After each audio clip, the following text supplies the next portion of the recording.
लग्नाच्या पहिल्या रात्री रक्त आलं नाही तर मुलगी पवित्र नाही? खेळण्या बागडण्यामुळे खरोखरच ती सील तुटते का? आज आपण अशा एका विषयावर बोलणार आहोत ज्यावर समाजात फक्त कुजबूज होते, पण उघडपणे कुणीच बोलत नाही. पहिल्यांदा शारीरिक संबंध ठेवताना रक्त येणं खरंच अनिवार्य आहे का?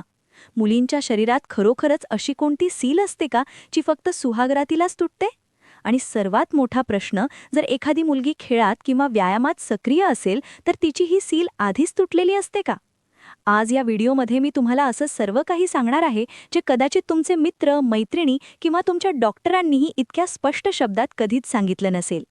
जर तुम्हीही कौमार्याच्या नावाखाली घाबरलेले आहात किंवा आपल्या पार्टनरवर संशय घेत असाल तर हा व्हिडिओ तुमची विचार करण्याची पद्धत पूर्णपणे बदलून टाकेल. या व्हिडिओच्या शेवटी मी तुम्हाला असा एक मार्ग सांगेन ज्याद्वारे तुम्ही स्वतः घरी बसल्या सीलची स्थिती काय आहे हे तपासू शकता. पण त्याआधी हे जाणून घेणं आवश्यक आहे की आपण नक्की कोणत्या पडद्याबद्दल बोलत आहोत आणि तो शरीरात कुठे असतो. नमस्कार, मी आहे डॉक्टर नमिता पाटील आणि आज आपण हायमन म्हणजेच ज्याला सामान्य भाषेत लोक सील म्हणतात त्याबद्दल बोलणार आहोत. व्हिडिओ शेवटपर्यंत नक्की बघा, कारण अर्धवट ज्ञान नेहमीच धोकादायक असतं आणि शेवटी मी जे सांगणार आहे त्याने तुम्हाला नक्कीच धक्का बसेल. सर्वात आधी हे समजून घ्या की ज्याला तुम्ही सील समजता ते कोणतंही प्लॅस्टिकचं झाकण किंवा कुलूप नाहीये जे पूर्णपणे बंद असतं. वैद्यकीय भाषेत याला हायमन म्हणतात. ही योनीच्या प्रवेशद्वारावर असलेली एक अतिशय पातळ आणि लवचिक त्वचा किंवा पडदा असतो. आता तुम्ही विचार करत असाल की जर हे बंद असतं तर मासिक पाळीचं रक्त बाहेर कसं येतं? इथेच सर्वात मोठा गैरसमज आहे. हायमन कधीही पूर्णपणे बंद नसतो. त्यामध्ये छोटी छोटी छिद्र असतात जेणेकरून शरीरातील द्रवपदार्थ बाहेर पडू शकतील. हे योनीच्या प्रवेशद्वारापासून साधारण 1 ते 2 सेंटीमीटर आतल्या बाजूला असतं.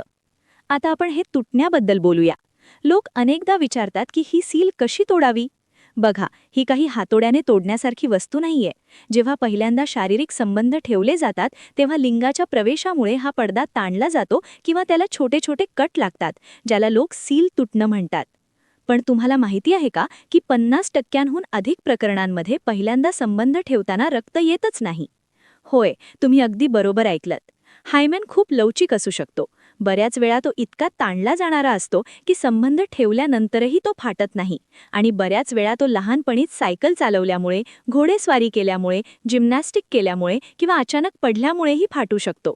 त्यामुळे जर तुम्ही असा विचार करून बसला आहात की रक्त आलं नाही म्हणजे मुलगी पवित्र नाही, तर तुम्ही जगातील सर्वात मोठी वैद्यकीय चूक करत आहात.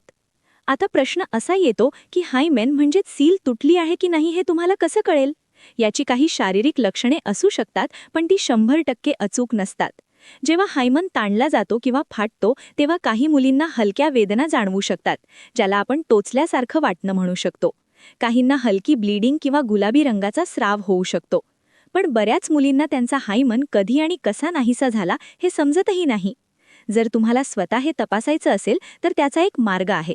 तुम्हाला एक स्वच्छ आरसा घ्यावा लागेल आणि पाय पसरून बसावं लागेल. जेव्हा तुम्ही तुमच्या योनीच्या बाहेरील भागाला हलकेच वेगळं कराल तेव्हा तुम्हाला प्रवेशद्वारावर एक अतिशय पातळ गुलाबी रंगाची त्वचा दिसेल. जर ती त्वचा एखाद्या वर्तुळासारखी चारही बाजूंनी जोडलेली दिसत असेल तर याचा अर्थ ती अजूनही उपस्थित आहे.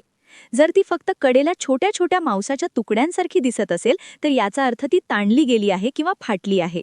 पण इथे एक गोष्ट लक्षात घेण्यासारखी आहे. हायमन असणं किंवा नसणं हा कोणत्याही व्यक्तीने शारीरिक संबंध ठेवले आहेत किंवा नाहीत याचा कधीच पुरावा नसतो. वैद्यकीय शास्त्रात कौमार्य असा कोणताही शब्द हायमेनशी जोडला नाही. अनेक मुली तर जन्मापासूनच हायमेनविषयी जन्माला येतात. तर मग तुम्ही त्यांना चारित्रहीन म्हणाल का? अजिबात नाही.